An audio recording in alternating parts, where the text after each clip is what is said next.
Hello, this is season 2. New stories and real voices. This is Goodfella Podcast Media. Let's get it.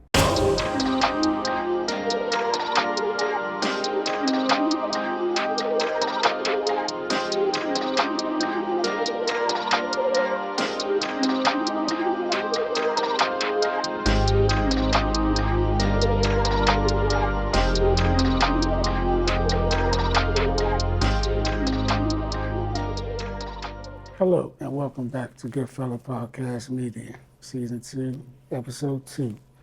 Today we have a special guest. This is Adrianne.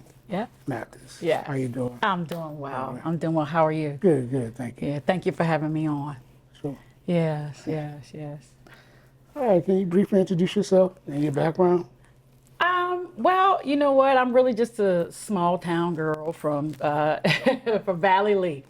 Well, anyway, I'm Adrianne Mathis. Okay. I am from Valley Lee, Maryland, which is a few miles south of here, Okay. or east or west of here, I think.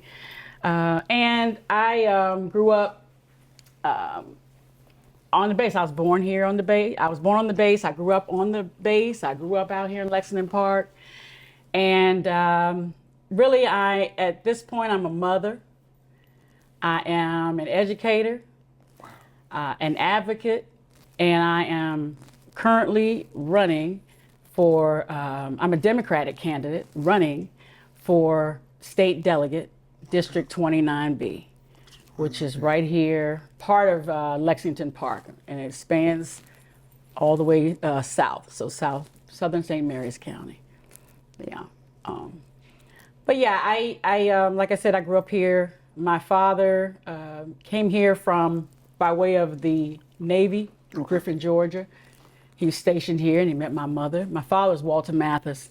He spent like 20 years in the Navy and then another 20 years as a DOD, like in contracting, I think, working down at what we call the Webster Field and all of that. And my mother, born and raised here, so that's why I say I'm from Valley Lee, because that's where my family's from. The Thompson family. Shout out to the Thompsons of Valley Lee. Shout out to the Thompsons. Right, 249, Route 249.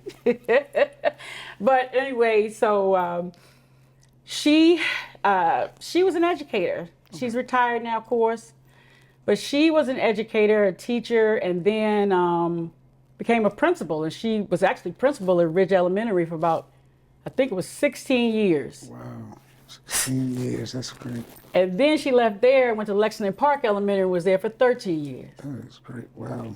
So, like, I guess she's like, everybody's principal because she was there for so long.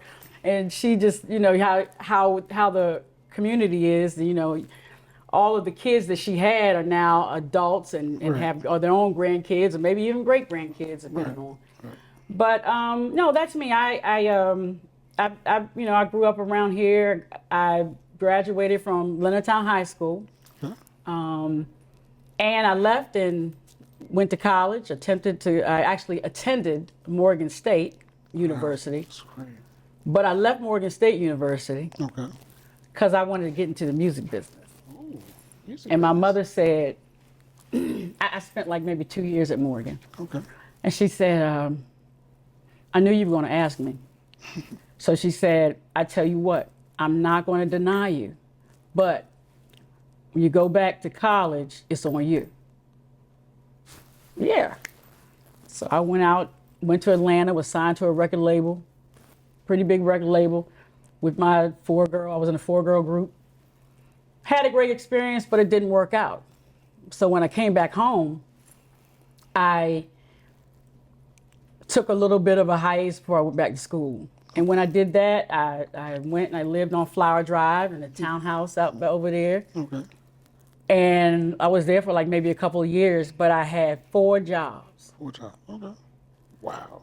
So one of them, 2 jobs was actually into one. Okay. I worked as a secretarial assistant at Carver Elementary School, the old Carver by the old First Missionary Baptist Church. Okay. While I was working as a secretarial assistant, I was subbing. So that's kind of like my the other job, 2 jobs in one.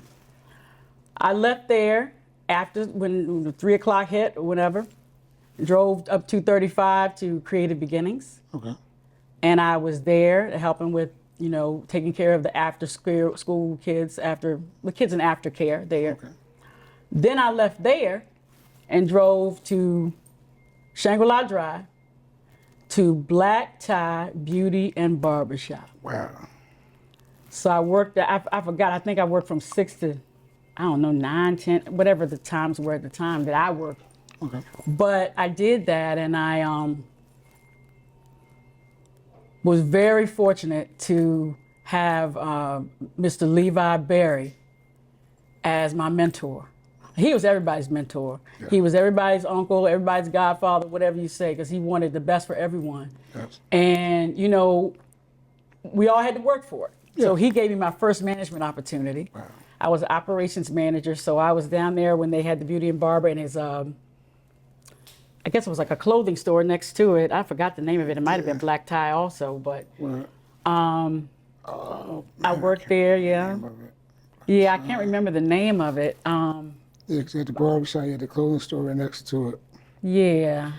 Actually, I didn't mean to interrupt, but I got my first pair of hammer pants from there. The MC Hammer What? Yeah, pants. because, Yeah, he had yeah, so. all kinds of sorry. history. Yeah, it is. Yeah, no, they were every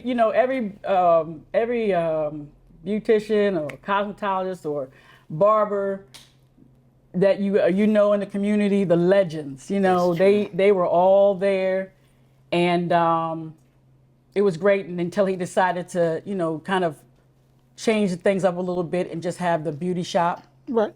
and separate from the barber shop, and that's where he opened this place up. Yes. This is really nostalgic, me walking in here. It was Black Tie, the original Black Tie. Well, not the original Black Tie, but Yes. the next one. Right.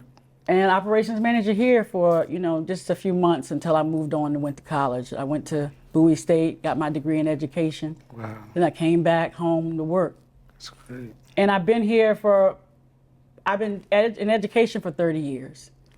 But most of my teaching and being an educator have been right here in this district. So I know my home, right? And we know the history. Right. And I live here, I shop here, right? And I invest in the neighborhood. I'm educating the kids, the children. These are all these things that are going on. Right. So you get to know the community and what's going on in the community. So that's it. I feel like I'm getting ready to roll into something else, so I'll give you a chance to breathe because Oh no, you're fine. I am You do rolling, good. but because You actually Yeah. falling right into my next question. I was asking, what inspired you to run for, delegate in District 29B. what inspired me to run? Well, let me tell you, it's a two-part, but it's not going to be that long. So Take your time. the first part is growing up here, and we're right here in the square, right? And so those of us, and I'm gonna do I might do a lot of memory lane things. That's fine. Because that's just reference to why I'm running. Right. But all of the places here, the old Peebles department store, the Peebles drug store, the Baskin and Robbins, the Carvels, Black Tie, all of these things, and the Christmas lighting. Right. In December, we would all come and it was beautiful. And over time, I just kind of, as I'm driving down Great Mills Road, I'm watching it deteriorate. Yeah. So you kind of look and you go, oh, wow, oh, why isn't the business here? What's going on? Why does it look like that? Why is the pavement like that all the time? Why is the storefront kept up? What's going on? You're just asking all kinds of questions, as you're going through. So tag that and fast forward. I told you after I graduated from Bowie, I came back, I got a job, started teaching in the community, and I saw the same thing. Right. So wait a minute, when you have problems or things that go on, you know, you're watching people try to solve the problems, and usually you start to see some progress. That's true. But at this point, I hadn't seen progress. Actually, it had gotten worse. And I have to say, over time, that's what led me to the decision to run. At the time, I didn't say I want to run for state delegate, or I'm going to run for a county commissioner, or I'm going to run for whatever. Right. I just was really, really concerned and wanted to figure out how we could solve the problem. Right. It's kind of like all of us, you know. Right. We see something wrong, we want to figure out how we can solve it, make it right. That's true. So at the end of the day, the reason I'm running is because I feel like at the level, the level that I need to go to is the state level. Yes. I'm born and raised here, like I said. Right. I've been around here. I'm an educator. Right. And I've worked with all the different public services. I've been on all kinds of committees and boards. I've been at the NAACP. I've been on Historic St. Mary's City Commission. I've worked with leadership, Lexington Park Business Association, which I applaud because they really are stepping up and trying to take care of us here. Right. But when you do all of that and sit on all the boards and committees around here, and I'm on human relations commissions, I'm on commissions and stuff, just the thing, I said at the next level is state. Even though I didn't run for any county, I feel like I did, you know what I mean? Right. So that's why I'm running. I want to run to make sure that we have a seat at the table. I want to make sure that our voice is heard here.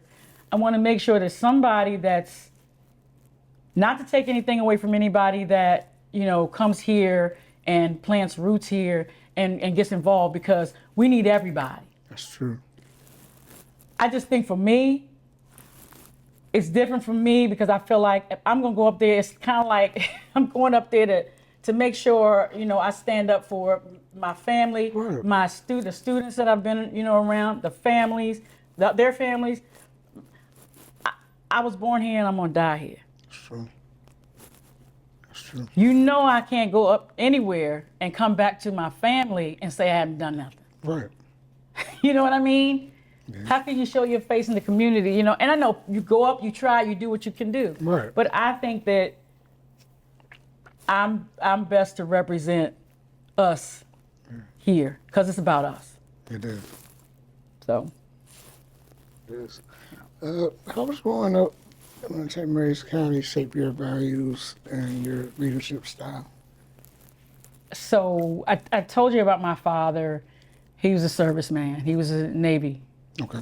So that's part of where I got my service from. What did St. Mary's County do for me? It shaped how I'm wanting to do service. Mm-hmm. And saying the service is the thing that you do. That is the thing that you're supposed to do to take care of your community. You serve your community in some way, shape, or form, or fashion. Everybody can't do it, the way they want to do, but however you serve is good. So service, St. Mary's County shaped my service. It's an old town, small town, charm feel, and it shaped my service. It shaped my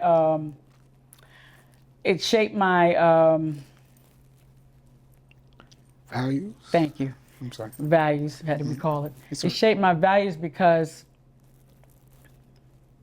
people just want you to show up and be real. It's true. It's true. So if you're real, you're authentic, being you or doing what you can, then that's all I can ask for you. Whether I like what you're saying or not, you're going to give me the real deal. That's what I got from St. Mary's County. I got that from my family. I got that from the people that I worked with. That was a common thread. Relationship was a common thread. We all know each other. This person know that person. It's like a 6 degrees of separation. Right. But the common thread was because we knew each other, we had a propensity to take care of each other in a way that, maybe somebody else couldn't. So we had a knowledge. We walk in a room. If I know you, you know me. We might not have to say anything, right. But we know. So it helped me to realize that you take care of your people through service, through making sure you relate your relationships, making sure you show up. That's true. Now, we all can't show up every single day. I mean, we do our best, but when you touching on something and running back, and then you coming back because you want something, Right. that's where you're exposed. True. So the genuine idea of making sure that you can be trusted in that way is what shaped it. And my mom, of course, I said, with the education and all the community and public service. So that's kind of what shaped my values. Hope I didn't go all over the place with Great that. answer. No, that's a great answer. Yeah. What are the top 3 issues you are most passionate about addressing? There's so many issues. There's so many, right? And I really had to narrow it down when I thought about running. But when I really got down to it, here are the main issues that I think. And then I'm going to tell you how I found all those issues in one place. Education, of course, because, you know, I'm a retired educator. Healthier communities. There's subsets in that. Right. Healthier communities for me means your, you know, public health, the safety, Right. you know, what's the behavioral health, you know, That's that true. mental health and all That's of that, true. right? That's very important. Yes. Access to medical care or groceries, as they say, you know, your food. Yes. Housing.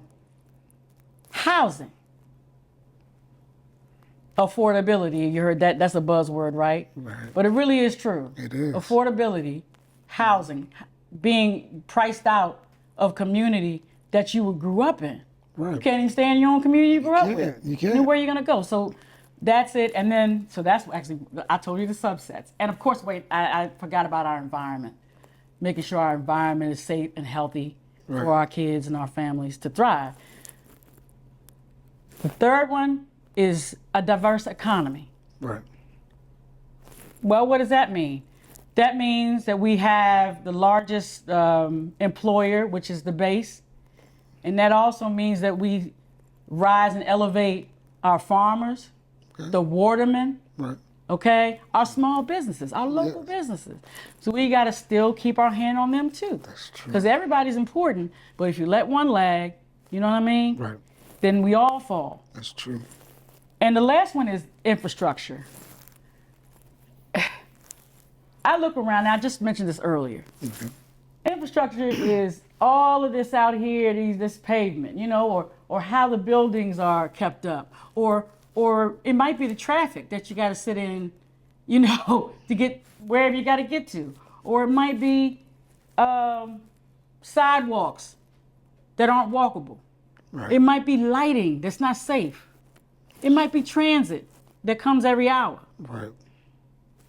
When you got to get somewhere, Right. it's less than that. Right. You know what I mean? Yeah. It might be buildings that are there for one reason for years, and they're used for other services that don't accommodate those services. Right. You know, like hand-me-down buildings or something. You know, That's true. That's true. all of that stuff is important. It is. Does that mean that we don't have things growing and changing and stuff on the horizon? No. Does that mean we don't have resources? No. What it means is we don't just have growth, we got overgrowth. Okay? We're overpopulated. And it hits everything I said. Right? Right. So what are we gonna do about that? But see, it's just like, it's almost like a green-eyed monster or something. You know, it just keeps growing and growing and growing. You know, like the blob. Right. You know, it just keeps That's going. true. Yeah. So we have to understand that this is about overgrowth. Okay. How do you know? Lack of resources. Does it mean we don't have resources? No, that doesn't mean we don't have resources. We got resources, but the people that are there to help us, that have the resources, are burnt out because too many people that need it. Right. When you think about fire and rescue, I'm going to call them out. The Bay District, Yes. EMS and fire department. Oh my goodness, I mean, shout out to all of our wonderful fire departments and EMS in the whole county. Yeah. These people right here, come on. That's true. They are always on the go. Yeah, they are. But they are exhausted too. Not because of what they do and what they love to do. It's because of the overpopulation, overgrowth. Do I want people to get about it? No, I don't. I want us to still thrive, but I want those answers. I want to answer the questions and get those things going so that we can solve the problem of how we're going to continue. Right. And then once we get these things renovated and all this stuff, who's going to keep it up? That's true. So these are the things for me that I feel like are an issue. The one place that I learned that from, you can learn at all different places. Right. Where did I learn it from? You probably could guess. Pop quiz. It's the one place you learn all that. I'm gonna give you the answer. The school. Yeah. So when I was an educator, let me just say this, I was a teacher and then I became an assistant principal. I was a teacher at the Chesapeake Public Charter School, assistant principal at Spring Ridge for about 7 years. I was an educational equity coordinator or supervisor for the whole county. Wow. Right? So I knew about policy and regulation, helped to write some of that. Then I said I need to go back to my babies. So I came to Great Mills and I was an assistant principal there for a few years until I had to retire. When you walk, when you see a child walk in the building and you can see the weight of everything they're dealing with, do you just push it aside and say, okay, get your homework out, go to page, No. Back in the day we used to do that because where our family values were as a community was different, the world was different. That's true. Now we have our kids who need the resources, our parents who are stretched thin because they know they need the resources, but because the resources are depleted because of, like I said, a lot of people in one area, one space that we haven't planned for, then they need the help too. That's true. So you see it. So there is nothing that goes on outside of the community that you can't tell by what's going on inside of that school building. Wow. You can tell where the hunger is. You can tell where when people need a place to stay or don't have a place to stay. You can tell the resources depleted or if you're having issues with finding a job. You can tell the parents who really want to be there to support their kids, but they got to work. So you're supposed to provide opportunities and spaces and ways for them to be able to engage for their child, other than just showing up in person, at at 2 o'clock. Right. That's true. Or having a meeting at 2 o'clock or 11 o'clock when that's not feasible for those people. So the school is the place that actually made me understand everything that was going on. And then you become a natural advocate. Right. See, when you're in education, and it might be other professions too, but you're in education, you're a natural advocate. Why? Because you're fed up. Yeah. Because you love the kids. You see how hard the teachers are working. And every day is something else. Yeah. And you might see judgment of, oh, these parents may not be coming in. I don't do that. Right. I'm not going to talk about anybody's parents that can't do what? Because you don't know the circumstance and situation. So my job was to make sure that I got that kid to learn, but there were some things I had to do to make sure they got to the space where they could go ahead and focus on that. Right. It was my job to educate parents. It's okay if you don't know something. I sat down and say, hey, this is do this next time. Or if you need me to sit with you, I'll sit with you. Right. So all of that stuff just kind of gave me the idea or, that those 4 things, like I said, education, okay? Right. Education, healthier communities or healthy communities, diverse economy, and infrastructure, smart infrastructure, all come from what I saw coming in the building. Wow.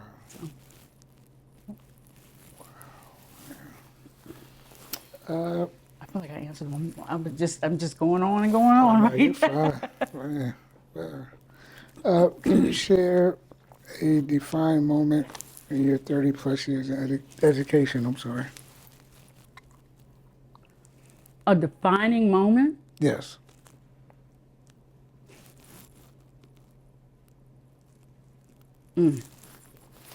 Man, where'd my little tissue go? Let me tell you the defining moment. It's not a moment. It's not a moment.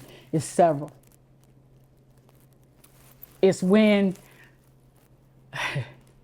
it's when you start off with kids in 6th grade and you see them all the way through 8th grade, and you see them win.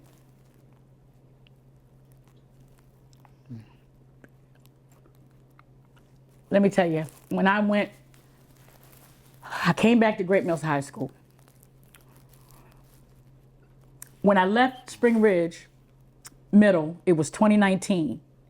And in middle schools, I don't know if they still do it to this day, but they would, the assistant principal and counselor would rotate with all the students. So if you came in with the 6th grade, then you left with the 8th grade. Okay. But that particular year, I had gotten a job opportunity for the educational equity supervisor. So I had to leave at the end of the 7th grade year. It broke my heart because I didn't want to leave my babies. And we made sure we had somebody that came in that could take care of them. But I did that. I went up to, central office and was there for about 3 years through COVID and everything. Yeah. I went back. I became assistant principal there. Okay. And open house. Open house, that's when, you get to see all the kids, the parents come in, and, the 9th graders are trying to figure out where they're going. Everybody's all bright-eyed, and we got high school, and the sophomores and the juniors, so on and so forth. Mm-hmm. And I was standing in the middle of the hallway, and about 4 of my former kids that I had when they were 7th graders. Miss Mathis, you back. Is this true? You really back? I said, yeah, I'm really back. You left us. Oh, And I said,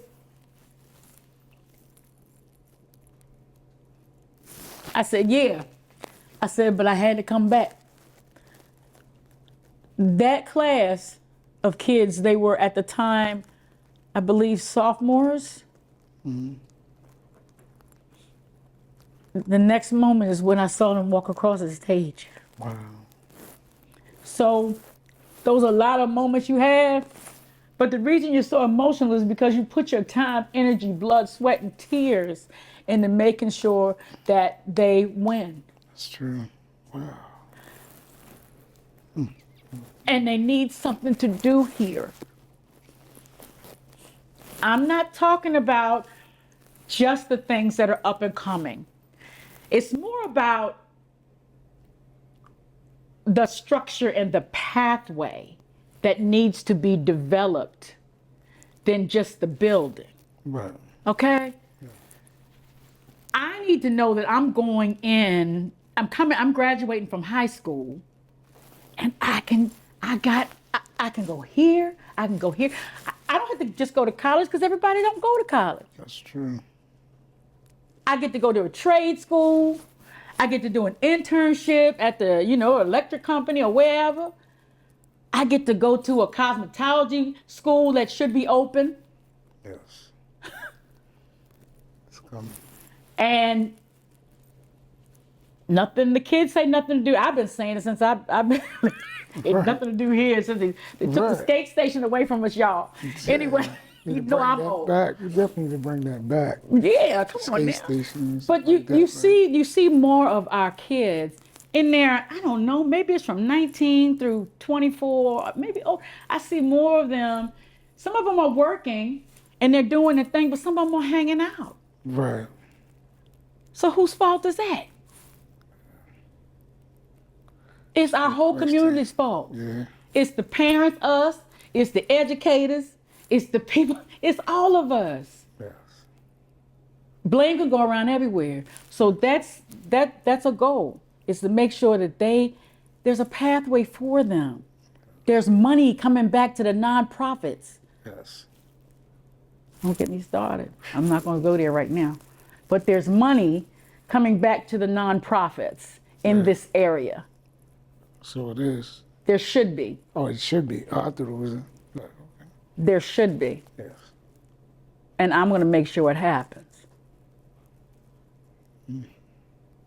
Because there's already a nice, sustainable system going on up in Annapolis for our delegates that have gone up. Our delegate Brian Crosby have gone up and done so much. But there's more to be done, right? And we got to make our mark in Annapolis, because sometimes I feel like it's cookie cutter. Right. Whatever departments and programs, whatever programs are going on for certain departments at the state level, I feel like almost caters to more of that metropolitan area around Annapolis, or, Right. And we have great delegates that are sticking up for us in Charles County and Calvert County as well. But the thing is, we need to take care of us too. We need to keep the momentum going. Yes. And how can we be a place where we have a naval base and all of this rich land and beautiful land and water, Yes. and have a bridge that's getting ready to fall down? But I'm going to stop there. True. Well, I'm going to stop. It's all facts. It's not. So that's infrastructure too. We want people to take care of us. And I know they've taken care of us. Not saying they haven't done it. Right. But there needs to be some new change, and they need to do it in a different way. No, I agree. I definitely agree, and I'm sure there's. Don't like you. You're Oprah. I'm sorry? This not Oprah. I can't say that. I don't get that. Making me cry and everything. I apologize. I mean, what changes do you believe are most needed in the education system today? I mean, well, you pretty much covered, like, Well, I did, but I didn't. some more context. Fully funding education for real. I don't know about you, but I've been to a lot of public hearings with the county commissioners, where everybody comes out and they say what, and defend why money is needed for certain, the budget for, whether it's the sheriff's department or school systems or the health departments or nonprofit, whatever. They all come out and they make their voice heard, right? Especially during the budget season.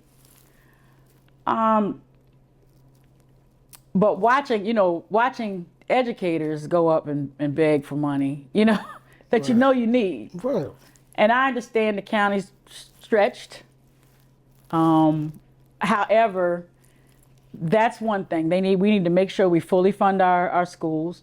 And that is something I'm focusing on. I'll focus on the state level. We need to make sure that also we provide provisions for our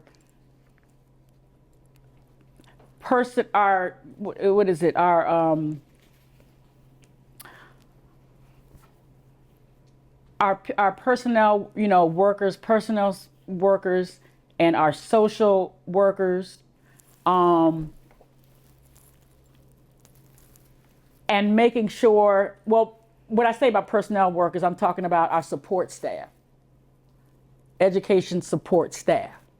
That would be the people who are your people that work in your cafeterias and your building management people, and the people who are your secretaries, and the people who are your bus drivers, and the people who are counselors, people who make things, make it work, make it happen. All of us do, but they are doing this, and sometimes the wages they have, they call them living wages. Right. Sometimes they're not enough wages for them to live on.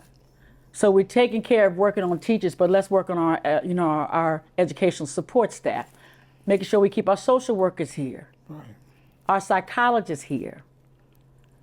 So those are the things. Also, too, with education is just more connection with the community or entities, or in terms of the base or whatever, to make some more grow your own programs. Right. To, making sure that we embrace our kids and get them, like I said earlier, out in the field, learning. That's part of their trade. Yes. So they can take that and get a job immediately after that. Yes. Some of our public, public services, like our health departments and sheriff departments or school systems, all that stuff, picking our kids up and having them volunteer in their facilities, volunteer for them. Right. Maybe some of our environmental volunteers, more youth volunteers, so they can get out there and do what they need to do to learn where they are, thrive, and get those opportunities. So, Right. yeah. How do you plan to connect with and represent the community effectively? How do I plan to represent and connect with the community effectively? Well, I tell you what, people want somebody to pay attention to them. I know I do. True. I want somebody to hear what I'm saying.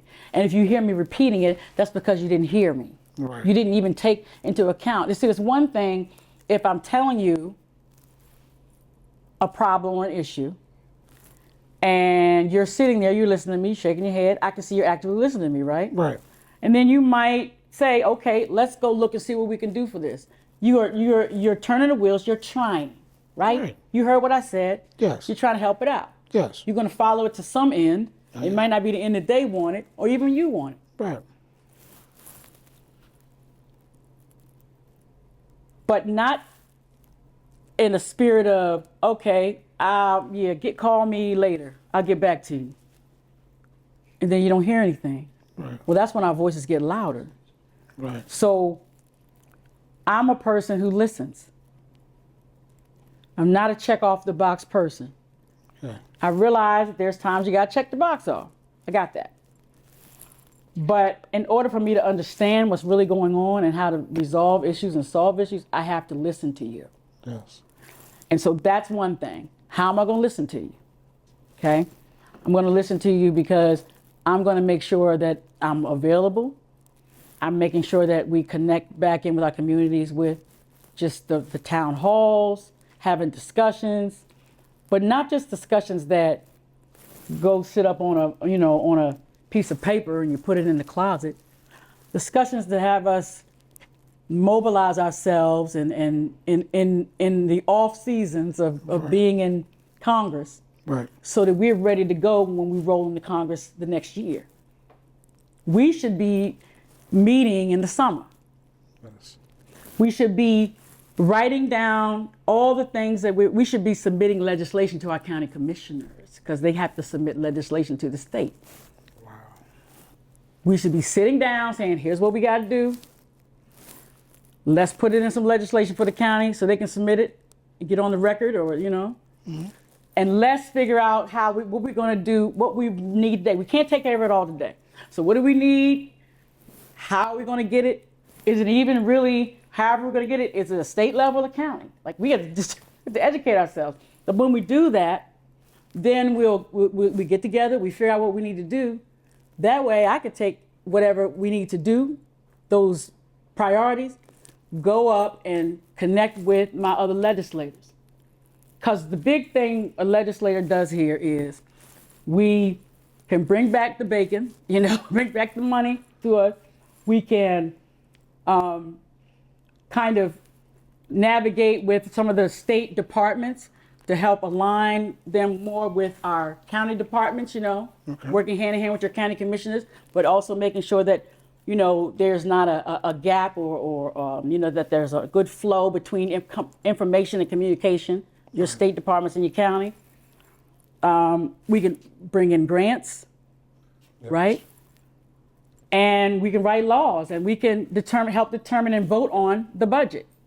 So when you're writing laws, why wouldn't I come together with the group of us and sit down and say, what do we need here? Is there something we can even make a law? Whatever we need here, if it's something that we think we're going to need for change of law, right. You know what I need? It's a state. I can't change the law with one county. Right. So that's why we need to think ahead. So I have that time to go and talk to those other delegates in the county and go, hey, what's going on in your neck of the woods? What's happening here? Oh, that's happening to you too? Well, what did you do here? And we all come together and go, wait a minute. We're all having the same problem. And that's how we start to think about putting a bill together in legislation. But I'm not done there. I'm gonna call back on my people. Who wants to come testify? Who wants to write something down? If you don't know how to do it, let's learn how to do it. We have to educate ourselves. We gotta get that part of it going. So how am I gonna do that? I'm gonna be about action, okay? I'm gonna be about advocacy and accountability. I gotta come back. I gotta be transparent. I gotta say, Waverly, the thing we talked about, we really can't do that right now. Right. But here's another way we can approach it. Or if I get burned or something happens, I make a mistake. I made a mistake. My bad. That was, but I have to be accountable and transparent. So those are the three things I'll do. I'll be accountable. Accountability. I'll make sure that I'm action, and I'm advocating. So. What separates you from other candidates in this race, if you don't mind me asking?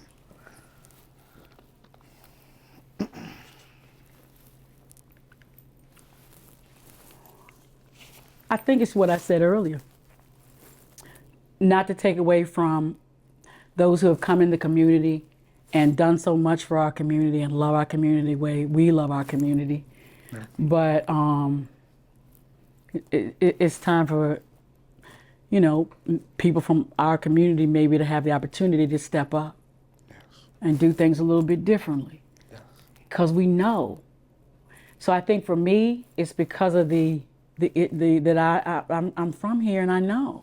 I know people are like, oh, you from here, retired. But I am. I'm here. Yeah. I love my people. I love all of my people. All of them. Yeah. All the kids. All of them. Everybody's so diverse in everything. And so that's what it is. It's about just being from here, having the background I've had in education. And I'm not coming from some place where I'm observing. Right. And then, how can we? I'm here. I was in it. Yeah. I was in the public schools. Right? Yeah. I was working here. Yes. Right? Yeah. I was living in the neighborhoods.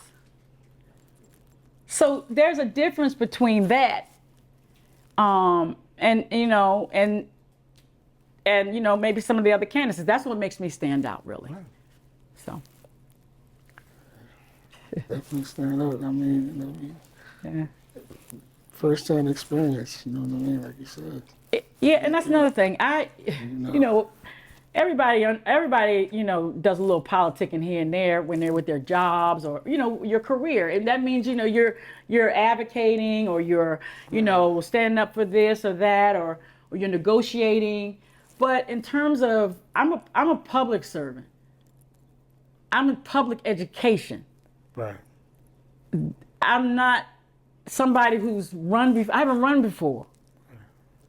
I think I ran for you run for your little community service stuff, but that's not even running sometimes because it's not a wide range of people. Right. I haven't done it before. So I'm not coming in with the knowledge of, all of that, all the rigmarole or bureaucracy or all of that stuff. Right. I'm not into any of that jargon or all of that extra stuff. Right. I know that in the political world, there's a lot of that's how it goes sometimes. One side or the other says things, but I'm not, that's noise to me. Right. I don't care what your political party are, because I was a teacher. I was an educator. I didn't watch the kids come in the building and go, wait a minute, what political party are you? Where do you live? How much money my frame of mind doesn't even wrap around that. And maybe that's naive. I don't know. We'll find out. Okay. But I think it's got to be more to it that I have the experience that I have than I have to have experience running or being in the political world. So. One word comes to mind just listening to your last answer is sovereignty. Sovereignty amongst us, we haven't had that, in my opinion, since JFK. You know, there hasn't been a sovereign state. And we definitely need to get back to that. Like you said, as a community, you know, the root word in community is unity. Yeah. Yeah. That's what a lot of people are. Some Yeah. people are missing. Yeah. Unity, like, instead of having us divided, you know, so many different vectors and stuff that have us divided. You know, growing up here, you've always had a divide when it was time to have a divide. You know, like Right. when it was time to have an election or whatever we're doing, Right. you know, everybody knew what it was. We didn't go too far with it. We didn't get too dirty with it. I mean, that I knew of. I was a kid, though, so I don't know what was going on as adults. But to me, what I perceived it to be, everybody was, you know, okay, you go, you choose your corner, you go to your corner. Then we all came back. Right. Because we all were family in some way and related in some way, whether you worked somewhere with people, I mean, or you just like hung out or you broke bread together, whatever you're doing. So, you know, in today's time and age and time, it's very sad. Yeah. And we definitely need level heads. We need level heads to prevail. Okay? And I'm not insulting anybody. No. I'm just saying Right. we just need to get back to the business of making sure we're taken care of, because right now it's a distraction. And it's just getting worse and worse. Don't get me wrong. We have a beautiful time. We have a beautiful community. We do. We got happy times. We got all kinds of stuff going on in our churches and you know, in our other civic communities and, you know, all kinds of stuff, people coming out and giving back to the community and doing for our kids. We love that. Yes. But fix this stuff that's been here for the last 20, 30 years. Make it look like we're moving towards something. Yes. So. I definitely agree. Yeah. Definitely agree. What challenges do you anticipate and how do you plan to overcome them? Challenges I anticipate. Anticipate, I'm sorry. Anticipating. Anticipate. Yeah. Just in the camp running itself, or I mean, just for a particular position. Yes. The status quo. Running into people who will not even listen to a different way of doing things. I was watching. I was watching a local program one day. Right. And I watch a local program quite frequently on Tuesdays in the morning. And when I watched this local program, it was something going on where they were talking about, I don't know if it was the district and finances or whatever it was. And someone said, well, the people haven't said anything. So we've been doing this for the last 100 years. Why would we change? I said, huh? So that's what I'm talking about. Right. We get so stuck. So I think the challenge for me, actually, is twofold. That goes for me. I don't want to run. I want to run into people who are innovative and want to do better and move on and not be stuck. But I also wish that for myself, that I don't become the person who want to be stuck and not allow that progress to occur. Right. And that'll only happen through continuously having our youth involved in what's going on from here to Annapolis all the time. So that part is the challenge, the status quo, you know, which is going on a lot these days. It's true, it is. How can young people get more involved in politics and community leadership? Well, you can Go to my website, sign up if you want to be a part of this part of this campaign. Okay, sure. I need the youth. I really do need the youth. Not playing. So, and you don't need to have any experience, but you need to have patience. And you do need to have, just some sense of interest. We'll work from there. But that's one of it. Serving your community is another thing. Okay. Being aware, waking up and serving the community, looking around you. Those who, need the help, going and helping them. Right. Oh my goodness, I feel like there was so many things I already said too. So I think that is pretty much it. They, just volunteering. They need to make sure that they stay engaged. But we got to help them with that. Right. I mean, they're not. Well, some of them are babies, but as they get older, right. I think we get so wrapped up in. We think they know. There's things. I have a son, a younger son. I have two older kids. They're twins. They're 26, and I have a 10-year-old son. Okay. And sometimes I think I told him. I think I told them something. I think I told him how. But then we run up on an experience, and he's like, and I'm looking around like, and I can't look at nobody but myself. Like, did anybody teach him how to do this skill? And because I relied on the school to teach him how to do it, or I relied on, an uncle or a grandfather to teach him how to do it. And then when it came down to him doing it, am I mad because he can't do it? My point is, we got to step up too. Yes. Because some of the things you think our older kids, the kids know, they don't know it. They don't know it. That's true. They're out here and some of them believe they're adults and some of them, are depending on what the situation is. But they still need love, they need care, and they need guidance. Yeah. And that's the thing that they need. That's true. So.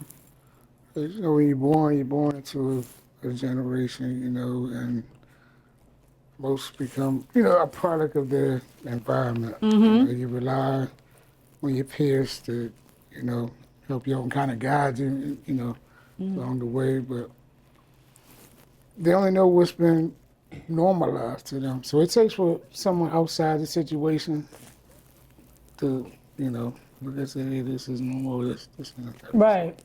Definitely agree with you. Right, absolutely. Absolutely.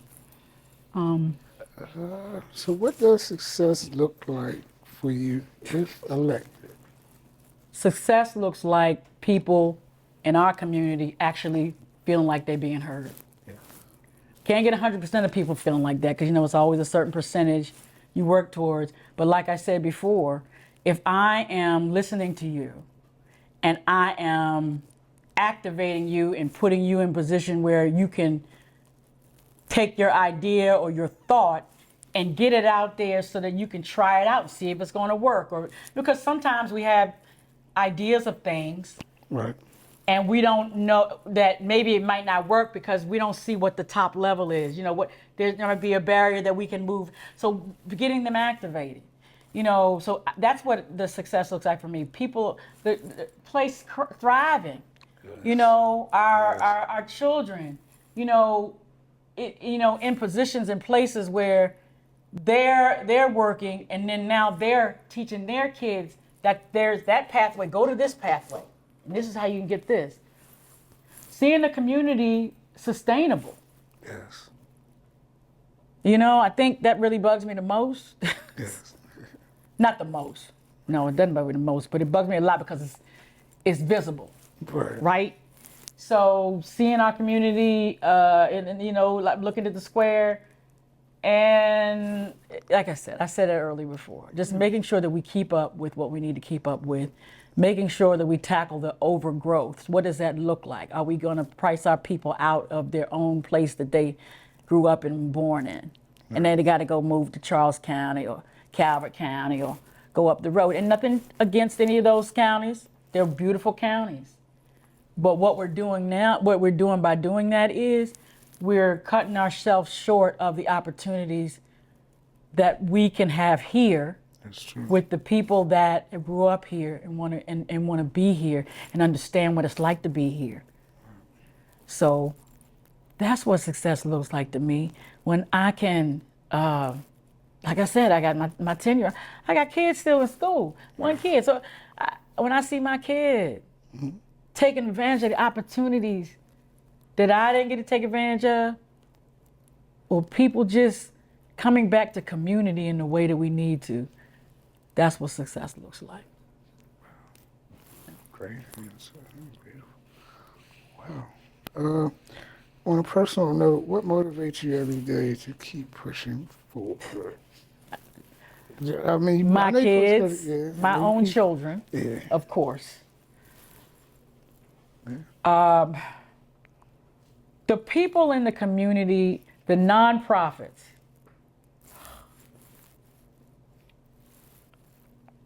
There's this, and I'm going to tell you, I'm gonna call it. I'm gonna call her out. Building Bridges. Patrice Campbell. People like her. People like that organization that are funding so many odd children, tens and hundreds, like 60s, whatever, children on their own through donations, and need the support every day. Like people like that who decided, hey, I know that I've gone through whatever circumstance, I want to give back. I mean, how do we keep those people going? How do we keep those entities going? We need them. Yes. We need the mentors and what's the, I haven't met the young man, Kings, what is it, Kings to... Oh, Daryl Douglas and Barry. Is it Kingston? And I apologize. Kings to, Y'all have to get me on that. Kings to. It's him. It's Daryl Douglas. It's Demont. It's Demont Bond. Well, anyway, I didn't go to. I was an opportunity that I actually saw. I didn't go to it. It was for young men, and I'm like, this is what we're talking about. This is what we need, but they need to be funded. Yeah. It would be ideal to have it in the after school, but the buses need to be funded. That's true. You understand? It's a chain reaction. So for me, what my children, all of our children, the whole community, keeping the heritage and the rural charm and the small town charm alive. Right. That's what's important. It's true. I was trying to find the name of that. So. Yeah, I know he'll. We'll get in touch with him. But that's what's important. Those are the things that are important to me. Yeah. And just making sure we keep it going for the future, because we're not going to be here forever.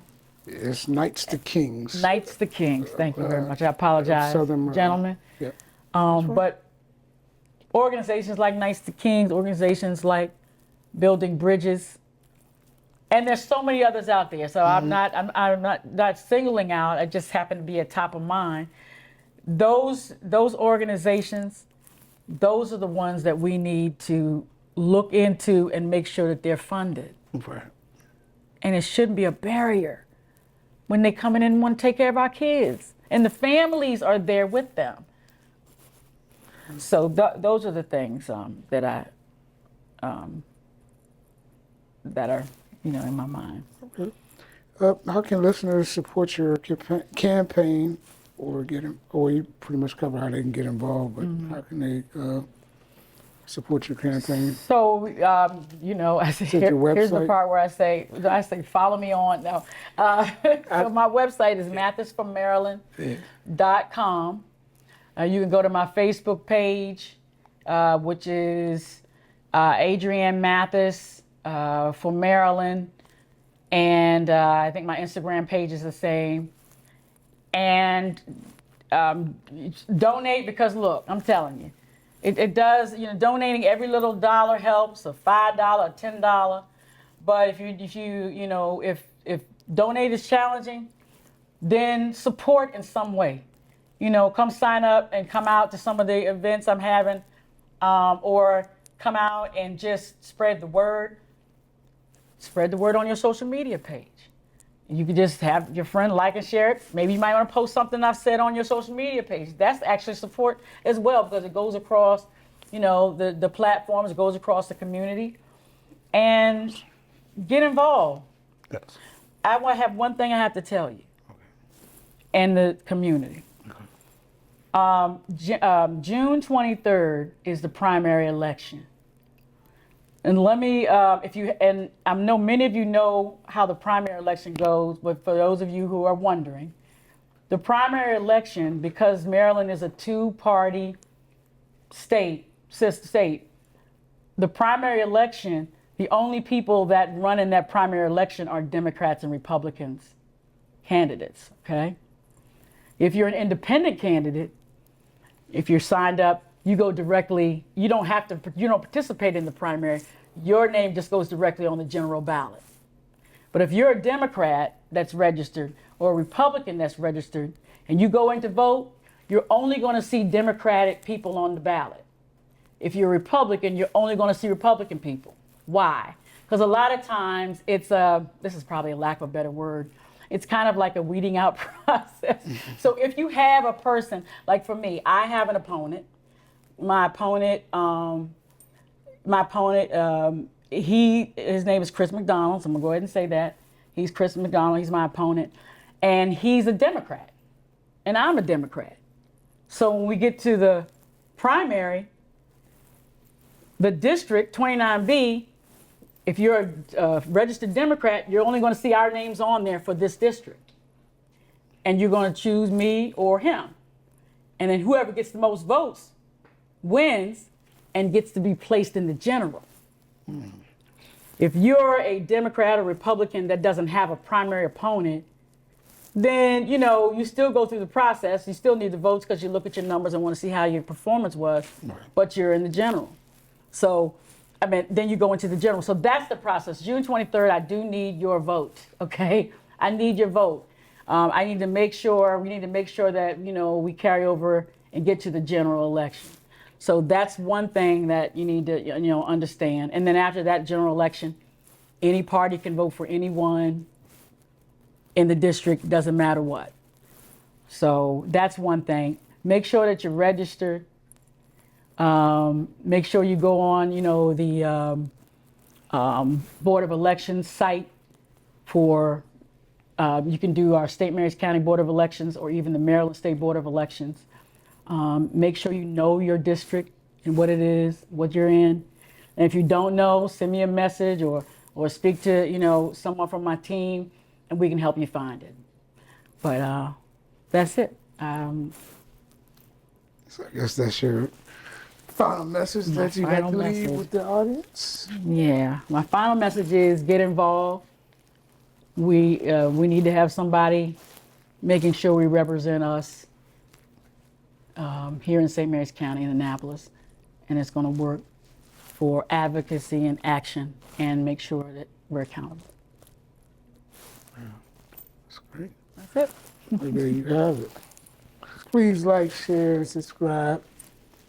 Shout out to Saugus Media, also man behind the scenes. Yes. Appreciate you.